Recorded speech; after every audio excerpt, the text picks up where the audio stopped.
Hello, and welcome back to Kim Reads as we continue with The Bad Seed. Chapter 9. On July 10th, Mrs. Breedlove and her brother Emery Rages closed their apartment in town and went each year to the Seagull Inn for the days that remained in the month, and for the entire month of August. Usually before their departure, Monica gave a big buffet supper at the country club, as though to console her friends for the loss of her society over such an extended period. This time she planned her supper for the 4th of July, since an elaborate display of fireworks was scheduled at the club that particular year. It was a display which she felt she and her guests might as well take advantage of and enjoy. She'd been making plans for the party since middle June. She discussed matters exhaustively with Mrs. Penmar, debating with her the appropriate drinks to be served, the proper dishes to be ordered from her caterers this year. She was a little surprised before when, on the morning of the 4th, Christine telephoned to say she couldn't come. After all, she wasn't well, as Monica knew. Then, too, road was something of a problem. Mrs. Forsythe had been kind in the past about looking after her, that she couldn't possibly ask her to do it again. Of course, she could call in a regular babysitter, but for reasons of her own, which she couldn't go into at the moment, she didn't want to do that either. Mrs. Breedlove laughed at the suggestion of a babysitter for Rhoda, a child so poised, so calmly mature in outlook. The idea seemed faintly absurd. If anything, probably should be the other way around. She said, "Don't worry about Jessie Forsythe. She adores Rhoda. She'll jump at the chance of having to herself for a few hours. She told me just the other day she enjoyed talking to Rhoda more than anybody she knew. I wanted to say, but don't you find her a little advanced for you, Jessie dear?" But of course I didn't. Her own grandchildren can't abide the poor woman, and they make fun of her to her face. But of course Rhoda, being such a little lady, has more tact and consideration for older people. Perhaps so. Perhaps you're right, Monica. The truth of the matter, said Mrs. Breedlove cheerfully, is that you're brooding too much. You're neglecting your social obligation so much that even Emery, who notices nothing at all as a rule, remarked on it. Now you must regard your little depression of the moment and come to your party, even if you don't feel up to it. You're sure to be the belle of the ball, as you always are, with this settled, merry men yearning at you and wishing their horrible wives looked more like you. Just leave everything to me, dear Christine. All you have to do is look at your prettiest. Just be at the club early to see the decorations, but Emery has instructed to pick you up around 6. At the party, Mrs. Penmar sighted Reginald at once and pushed her way through him. They sat at the terrace together beside the French doors, and he asked her how she was getting on with the case histories. She said she got into the Denker case a little way. She read a few pages of it, but it disturbed her so much she put it aside. She paused, looked at her head in puzzlement, and said, "Did you ever go to a strange place, or meet a strange person, or even hear a conversation for the first time with a feeling that everything that was happened to you had happened before?" "Yes, fairly often. There's a name for it, but I've forgotten what it is." "Well, as silly as it sounds, I have a feeling about Bessie Denker, but I don't understand it." "You probably read the case before and just forgot about it." Christine said after a moment, "I was surprised to find my father's name mentioned in the case. I didn't know he ever met these people." "Maybe that's why it's so familiar to you. He probably talked about it when you were a kid." "I don't think so. It's something else, I'm sure." Reginald said enthusiastically that the Bravo's reports of the trial case had been far more than the accurate reporting of journalism. They'd been chiseled essays, really. And already they become classics of their kind. Her father had set a standard in the Denker case which other reporters had imitated but never equaled. "I'm always finding out about things I didn't know before." Reginald nodded in agreement, finished his cocktail, and said, "How far did you get into the Denker case before you put it aside?" And when she told him, he said he'd save her the trouble of reading the earlier aspects of the case, some of which were entirely incredible, by telling them to her. He looked at another cocktail, closed his eyes for concentration, and said in his light, rather rapid voice that Bessie's father, old Heinz Scober, had died oddly in an accident which involved a thrashing machine, an accident which never adequately explained. Later on, years later, Mrs. Denker and Myers had seen significance in the case that Bessie was working beside her father at the time. But she was involved in his death. Such an involvement was never established. At any rate, this old man had left his widow comfortably fixed. Bessie was about 20 years old in those days, and eager to embark in earnest on a career already auspiciously, if haphazardly, begun. But before she could do better in a city, Mary turned her thought to Omaha, Nebraska. But she remained on the farm for a time to look out for mother, who suffered from indigestion since her husband's death. And then when her mother died on schedule, and Bessie had the farm and the insurance money for her own, she sold out and moved away. In Omaha, she married a man named Vladimir Kowalski, a man of considerable substance. At the insistence of his bride, he had himself heavily insured. He left his widow of less than a year and a half to her grief and quickly earned possessions. So the widow Kurkowski cashed in her policies, sold her property, and moved to Kansas City. Not long afterwards, she met and married a young farmer named August Denker. He came of a well-to-do family, although his particular branch of it had little. When Mrs. Denker closed her Kansas City residence and embarked with her new husband for his farm, she began the major phase of her career. The phase that was later to both delight and astound her contemporaries. Reginald lighted a cigarette for both himself and his listeners, then went on to say Richard Browder had done a remarkable study of August Denker, who we consider the class victim, the Puritan one who turned over and over in the career of a mass murderer, the one who, through his natural trust in the innocence of his outlook, made possible the murderer's triumphs over such an extended periods of time. He had seen a photograph of August Denker taken about the time of his marriage to his incredible wife.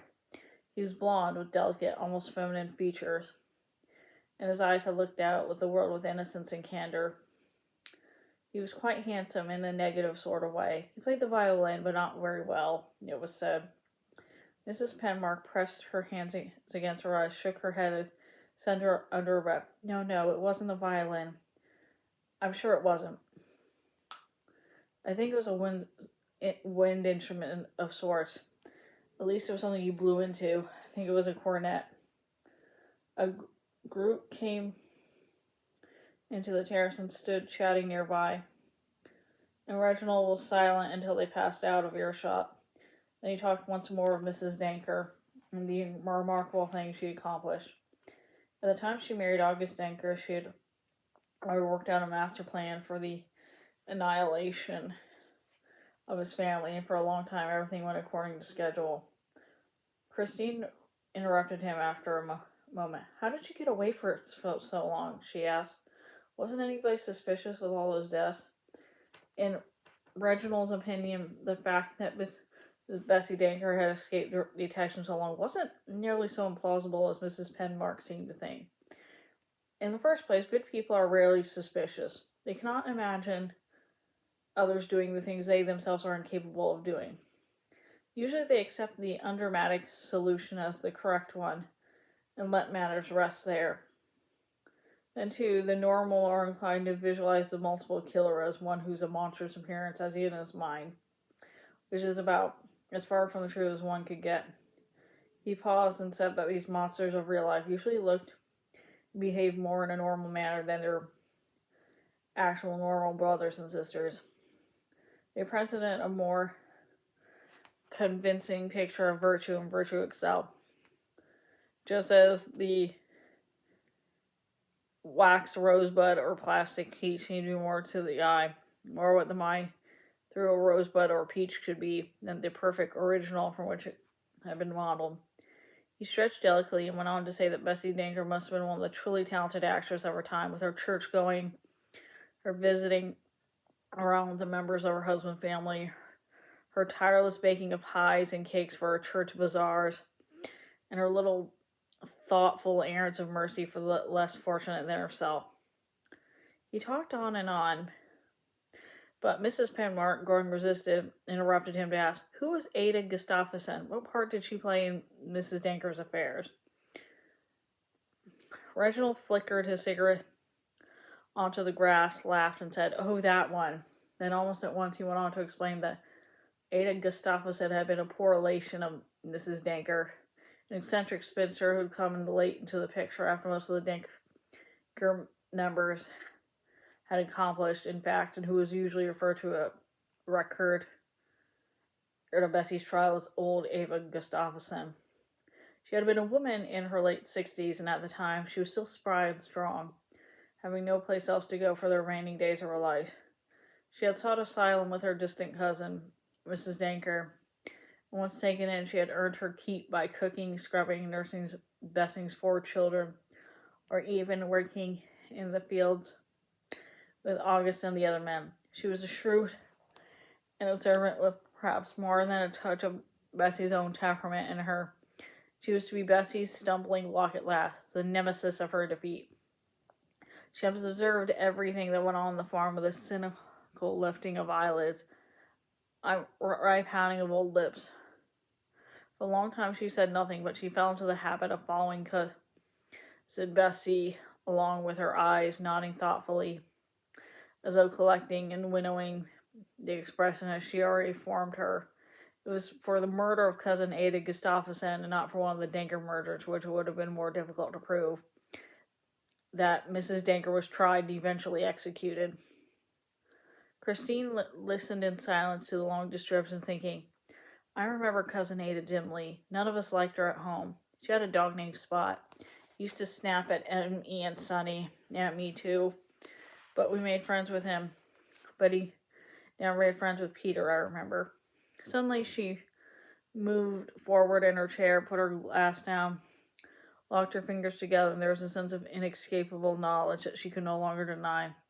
A feeling of approaching doom, which she sought to avoid, but knew now that she could not. She could half turn in her chair, look steadily at the hedges beyond the green lawns, and said in a voice which was almost inaudible, "What was the name of the youngest of the Denker children?" Reginald said cheerfully, "Why, her name was Christine, the same as your own. And apparently she was just as pretty as you are, too. She was blonde like her father, and she had these fine features. Your own father met her and was greatly taken by her. His essay on her plight was one of his finest. It's reprinted occasionally today." Suddenly Mrs. Penmark got up, swayed against her, and said she was not feeling well. She thought she'd better go home immediately. Reginald said he'd drive her there, but she insisted it would be simpler to call a taxi. She went at once to Mrs. Breedlove to explain her sudden indisposition, and the latter said in a provoked voice, "What's the matter with you these days? You aren't like yourself at all. Your face is drawn and quite white, my dear. There's a distinct twitching in your eye." Christine, unable at the moment to answer, trembled and turned away, but Mrs. Breedlove caught her by the arm in a concerned voice. "If you must go home, then you must go. But don't bother with a taxi. Edith Marcuson just arrived. You remember Edith, of course, and her chauffeur is still turning in the driveway." She went outside, halted for the chauffeur, gave him instructions, and said, "When you get home, you must lie down and be quiet. When this thing is over, I'll look in on you." Christine nodded and turned away to herself. "I know who I am now. I can't delude myself any longer." She leaned back on the seat and pressed her cheek against the upholstery of the car, knowing herself beyond the verge of nervous tears. But once in her own apartment with the familiar things about her, something about panic left to her, and a little later she knocked on the Forsyth door to call for her child. Mrs. Forsyth said, "Oh, what a pity. Rhoda and I had planned a little buffet of our own. We're just setting the table. We're going to turn on the radio while we dine and have music from the arbor room. Can't you let her stay a little while longer? I promise to take the very best care of her." Her cushion-like pompadour, which she so carefully buttressed and shored up the hairpins in a little amber comb, strained away from its moorings, and the tight rock-like knot that anchored the mass tilted around the cushions in the direction of her left ear. She signed and righted her hair, her big violet eyes wise and imploring. "It will be such a disappointment if Rhoda leaves now," she said earnestly. "Such a disappointment to all concerned." Mrs. Penmark said the child could stay. She went back to her own living room, and then, as though implied by the forces stronger than her anxiety and distaste, her determination to think no more of her mother's dreadful life, she went to read the Denker case at the point where Reginald began telling the story had ended. According to Madison Cravate, the Denker relationships have been more complex, as though in a 3-volume Victorian novel. You need a chart and blueprints and a cast of characters at the front of the book to keep them all straight. But little Bessie Scover, after her marriage and the family, hadn't grudged at the time she spent studying for them for her own deadly purpose. She analyzed the personalities and strengths of her new relations with the most flattering care. She had studied closely to the degrees of the relationship that bore one another, the closeness of their blood ties to grandfather Carl Denker, who controlled the money, who had the same concentrated attention that a chess player brings to his championship game, and he might be permitted to carry a somewhat trite figure of the chess champion further. Her moves divert the flow of the Denker money from the other branches of the family and to direct it inevitably in her husband's direction, whereas shrewd, calculating, as cold brilliantly in her game of murder for profit as any championship or less violent field. This she had consciously done by poison, the axe, the rifle, the shotgun, the simulated suicides by hanging and drowning. And while it would take far too long to get into these family tragedies in the detail they deserved, he would say at the end of the 10 years, Bessie had accomplished her goal in 23 moves of such boldness, such brilliance of strategy, such remarkable righteousness of detail, that she became the particular darling of the intellectual murder fan. But if interested reader wanted more information to study both this remarkable woman and the details of each of the varied Denker deaths exhaustively, then he would refer to him to Jonathan Mundy's volume on Bessie Denker and the Great American Criminals series. It was getting darker in the apartment, and Christine went to the table and turned on a reading light. When she stopped to look at the western sky, glowing with muted colors, birds flying high, made a thin line across the soft waning colors. The live oaks lifted rhythmically under the evening winds from the gall, showing arches of horizon that were cloudless, polished, and deep blue. She stood quietly for a moment, and then she walked nervously through her house, turning on the lights without scent, and as capriciously turning them off again. She began back to the case at length to its reading. At the time of Bessie Denker's trial, the only member of Christine remaining alive was the little girl Christine, about whom so much has been written. What eventually happened to this tragic child, who somehow managed to escape her mother's master plan, is not known, although it's generally believed that she was taken for adoption by some respectable family. But one cannot help but wondering what her life has been like since. Where is she now? Is she married with children of her own? Has she forgotten the horror she must have known in her early childhood? Did she ever really know or understand what her mother had done? One can only wonder at the fate of this tragic, bright little girl who somehow managed to escape her mother's fury. The chances are we will never know what became of her. Her new identity has been well guarded indeed. Christine dropped the folder in confusion, lay on her bed, pressed her face on pillows. She went and said, "Here I am. If you want to know, here I am." And after a moment, she said, "I didn't escape. I didn't. Why did you think I escaped?" Again, Mrs. Penmark could not sleep. She lay on her bed, staring up at the ceiling, faintly luminous in the dark, her eyes fixed on the elaborate decoration of fruits and flowers, which originally had been the centerpiece of a chandelier. Outside, she could hear trees rustling as the breeze lifted her branches and she moved there gently about. There was a smell of crushed camphor leaves nearby, and farther away, and sniffing sweet odor of the night blooming jasmines on the Kunkel's lawn. Then she could no longer bear the silence, nor the thoughts that she went through her mind in a repetitive pattern.